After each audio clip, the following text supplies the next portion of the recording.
What makes this book different than any other books in this field of self-help, self-development? What's in your opinion? I think the most important distinction is that me and you wrote it, and it's our first book together, and nobody else is me and you. But you'll never find a book by Owen Fitzpatrick and Brian Colbert, or even Brian Colbert and Owen Fitzpatrick. You just won't. Because this book is the Brian Colbert, Owen Fitzpatrick book. Our book 2 is going to be Owen Fitzpatrick, Brian Colbert, and that's a completely different book.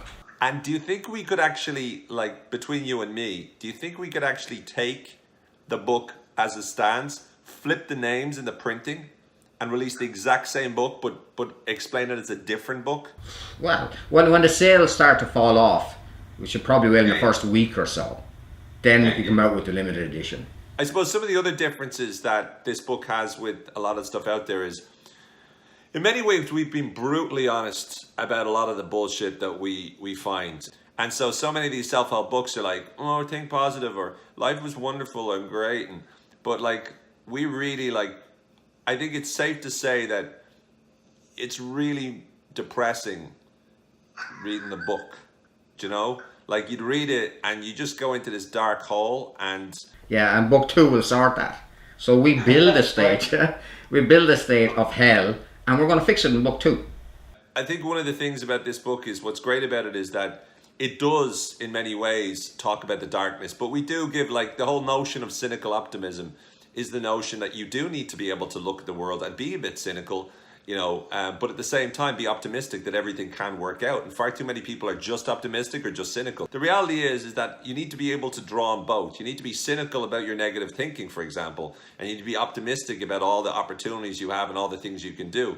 And I think that's what we do in this book. We talk about depression, we talk about loneliness, we talk about overwhelm, we talk about anger. We talk about all of the things that are normal human emotions that we struggle with. And we talk honestly about how we individually struggle with it. And then hopefully offer you some ideas and strategies and solutions which have helped us. And then what makes it uniquely different, I think, is our conversations that are in it. The audio transcripts of our conversations where we're just talking about, right, this is my life, this is what's happening now, or this is what has happened now, and this is where I've been, and this is what I handled, this is how I handle it. And that's the difference, that even though with our knowledge, sometimes we use it, not all the times do we. We know what you're supposed to do, we're not always able to do it. But we always find a way through, and the biggest thing for us has always got us through, the two of us, in any part of our life, is our cynicism and our optimism. If we can't laugh at ourselves at some part in the middle of all the darkness, well then why bother? The reality is we know how to do that. We know that life can be crap, basically, but we do find our way. And I think one other point on the conversations as well that we have, it also kind of, it was interesting for me because I think, I'm not sure if you found this, but I think I learned quite a lot just from discussing these topics with you. So, you know, I learned that you know, you have a different perspective or a different way of thinking about certain ideas than I do. So I think that's really great. And, you know, we're not like other self-help people. We don't, you know, offer merchandise and stuff like that in a non-meaningful way. I would even call it merchandise. I would call it triggers for eternal bliss.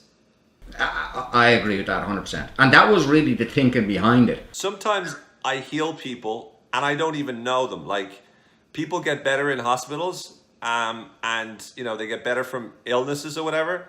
And I don't know them. I've never heard of them. But I'm thinking, can you prove it's not me?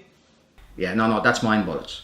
You know, when you get to a certain vibrational frequency, basically then your brain starts to fire off mind bullets. And it drops in explosive quantities to areas that need it. Like, wars have been stopped because of how our thinking has evolved.